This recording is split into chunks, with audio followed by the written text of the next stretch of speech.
Welcome to paradise. Have you ever played a game that you know is not for you, but then you play through it and you're like, this is awesome? That is my experience on Dying Light 2 in 2025. I tried this game back when it came out in 2022 and played for about 30 minutes. My experience was heavily influenced by bugs and technical issues at launch. Not to mention, the performance mode on the PS5 wasn't very appealing, so I stopped playing. I recently got PS Plus Extra and started playing through it again, and man, this is a good old, pure fun as fuck video game.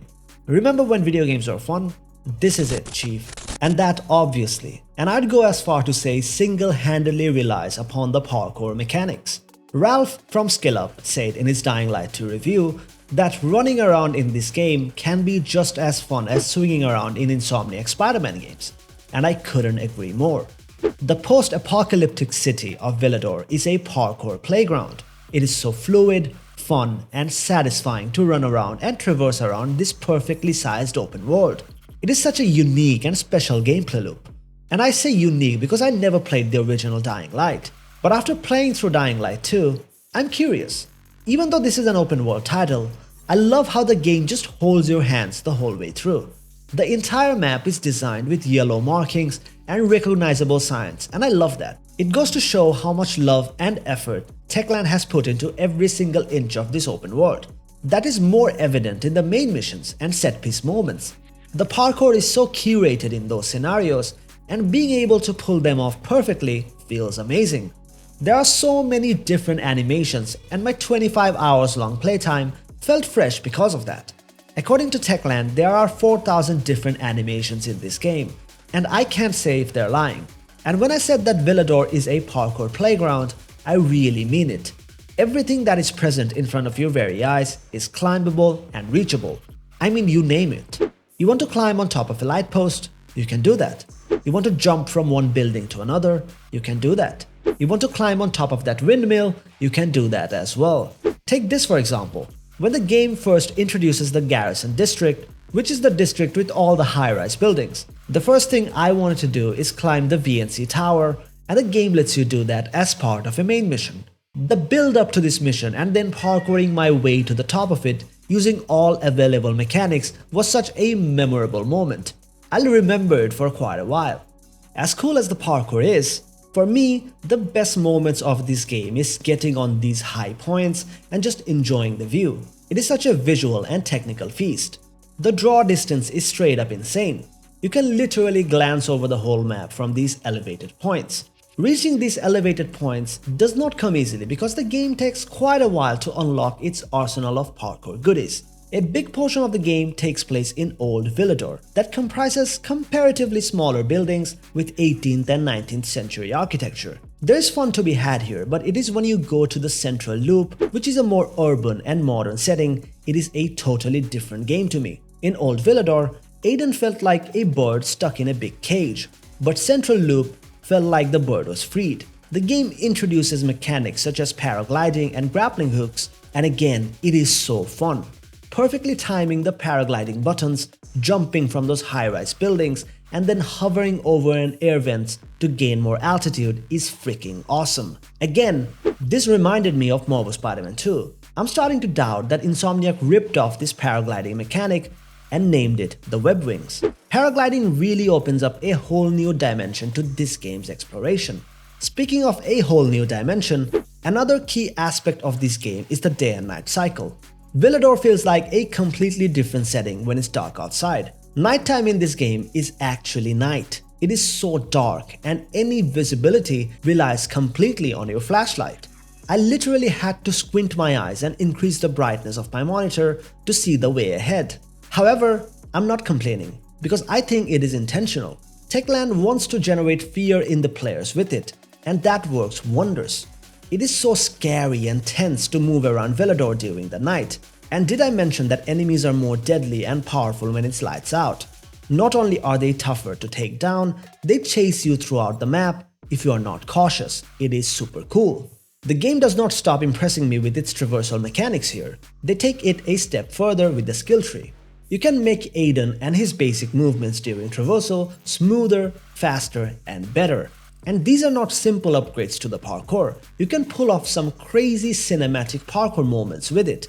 One example of such skill is how it lets you jump from very high altitude and then time a seamless roll drop with the circle button. I love this so much. At the time of editing this video, I did not unlock all the parkour skills, but I'm definitely going to. This is a game that stays installed on my PS5 at all times, and I want to drop in here and there for some free roaming. It is a very meaty package that can take hundreds of hours for a completionist run, which is so awesome for a single player game. By the way, if you are enjoying this video so far, please consider subscribing because you owe me one. Okay, let's shift gears from traversal to some action, which is another very cool aspect of this game. So Dying Light 2's combat is very melee heavy, and it is compelling to say the least. The combat here is visceral, bloody and brutal, being so up close and personal to the enemies and blowing off their body parts and limbs is weirdly fulfilling. There is a genuine feeling of satisfaction to this combat. There is a quote-unquote kick to every weapon swing, whether that be axes, sword, machetes, lead pipes, or baseball bats. I really appreciate how scenarios dictate the type of melee weapons to use. Machetes, for example, are very fast and provide quick attack and dodges, where axes allow for significant damage and crowd control. I mostly stuck to heavy axes as I like the damage it does, but it totally depends on the scenario and your playstyle. Not to mention really cool takedowns as well, and those takedowns vary based on the weapon at your disposal. Another aspect to combat is the throwables such as molotovs and grenades, which are very useful during fights against the big guys. I also like how you can use the environments to your advantage during these fights. There are propane tanks to be found, which can be ignited and exploded to take down the enemies. I must say though, the combat is very button mashy after you get the hang of it, and as a result, it feels very repetitive after 10 to 15 hours or so. There's not much challenge to it except for numbers. The game throws a lot of quantity and variety of enemies, both humans and infecteds, at you, which feels good for the first 10 hours or so. But then it kinda gets tiring. Again, I forgot to mention, similar to parkour, the game has a separate skill tree for combat, and it significantly affects the things you do to enemies. One of the cool skills you can learn is the flying kick that stuns all the enemies on your field of view. I love this skill so much, and I use it all the time. Overall, it is a pretty cool combat package, and I had fun massacring everyone on my way.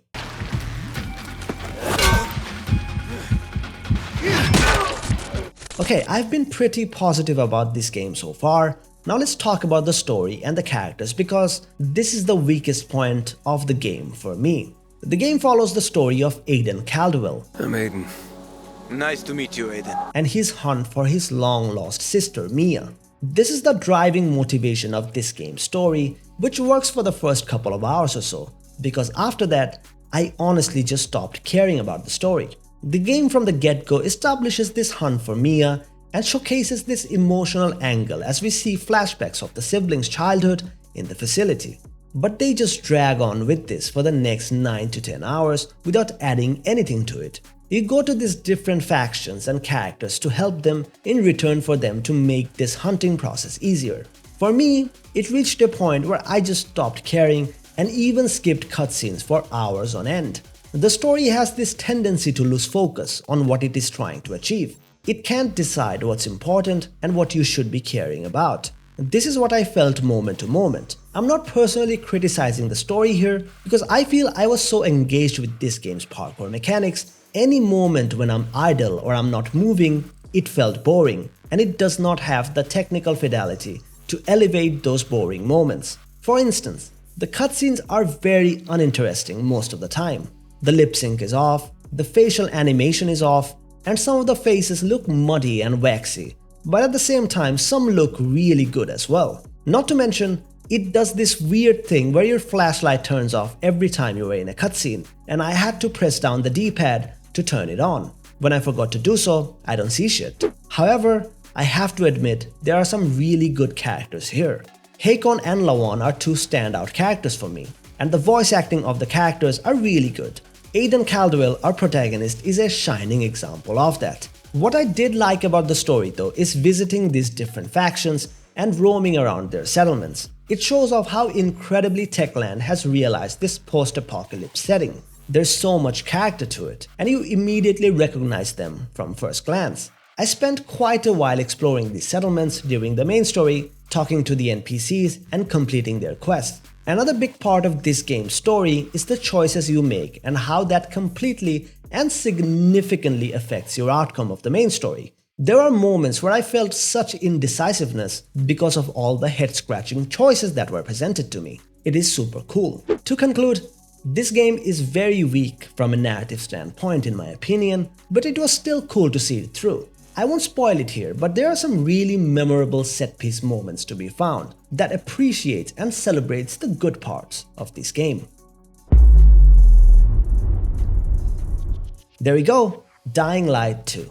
As I said at the start of this video, this is a good old fun video game. There's such fun to be had in this game, which I was not expecting as someone who knows absolutely nothing about this franchise. If you have watched my older videos, you guys know that I have Marvel Spider-Man 2 always installed on my PS5 because I just love to swing around in that game. Now I have another game added to that category. I just want to run around and parkour around Villador once in a while and knock down the collectibles and the side quests. It is an amazing experience and package, and I highly recommend it for anyone wanting to play it in 2025. They have fixed almost all the bugs and technical issues, and the performance mode is now solid. I played this game on the 120Hz settings and had a blast both gameplay wise and visually. If you made this far into the video, thank you so much for watching. Please consider subscribing to this channel if you liked what you saw. You can also watch some of my other videos, I worked really hard on them. That's it from me today. Rax Plays, signing off.